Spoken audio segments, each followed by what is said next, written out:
मुंबई समेत आसपास के कई जिलों में स्थानीय निकाय चुनाव होने वाले हैं। हालांकि मनपा अभी चुनाव की तारीखों का ऐलान नहीं हुआ है, लेकिन राजनीतिक दलों द्वारा मनपा चुनाव की तैयारियां जोर शोर से शुरू हो गई हैं। खबर है कि ठाणे जिले के अंतर्गत आने वाले डोंबिवली शहर की, जहां शिवसेना यूबीटी द्वारा कार्यकर्ता सम्मेलन का आयोजन किया गया, जिसमें उद्धव बालासाहेब ठाकरे पार्टी के वरिष्ठ नेता अनिल परब भी शामिल हुए। आगामी कल्याण डोंबिवली महानगर पालिका चुनाव को लेकर पार्टी पदाधिकारियों और कार्यकर्ताओं का उन्होंने मार्गदर्शन किया।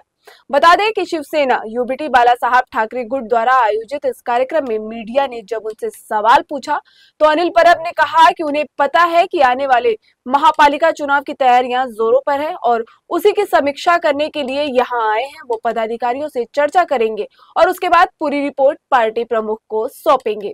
साथ ही मनसे और ठाकरे गुट के संभावित गठबंधन पर सवाल पूछे जाने पर उन्होंने टालते हुए कहा कि इस विषय पर पहले ही प्रेस कॉन्फ्रेंस हो चुकी है। इसके अलावा उन्होंने अहमदाबाद विमान हादसे पर दुख जताते हुए कहा कि यह दुर्भाग्यपूर्ण हादसा है। मृतकों की श्रद्धांजलि अर्पित करते हुए उन्होंने कहा कि चुनाव के वक्त कार्यकर्ताओं में हमेशा जोश रहता है, लेकिन उन्होंने संभावित उम्मीदवारों के नाम पर टिप्पणी करने से परहेज किया। शिवसेना उद्धव बाळासाहेब ठाकरे गटाचा आज पदाधिकारी मेळावा आहे आणि या मेळाव्यामध्ये आपल्याला माहिती आहे की येणाऱ्या महानगरपालिकांच्या निवडणुका, त्यांची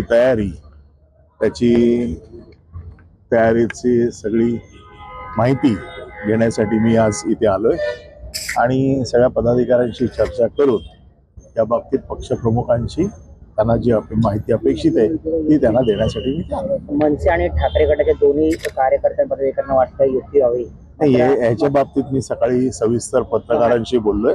माझी पत्रकार परिषद झाली। जो अपघात झालेला आहे त्या पद्धतीने 242 त्याच्यामध्ये प्रवासी होते, कसं आपण हे दुर्दैवी आहे।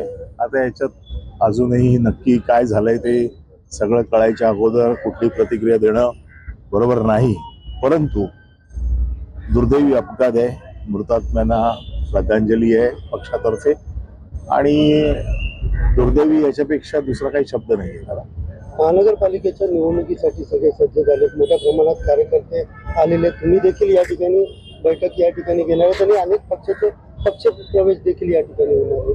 कसं एकंदरीत निवडणुका आल्या की कार्यकर्त्यांमध्ये एक वेगळा उत्साह असतो आणि तो उत्साह आज इकडे देखील दिसतोय।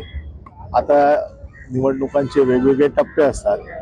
आता सध्या आम्ही पहिल्या टप्प्यावर आहोत, हळूहळू पुढच्या टप्प्यांकडे आम्ही सरकू त्या बाबतीत। मात्र मनसे आणि ठाकरे गट एकत्र येण्याच्या चर्चा होत्या।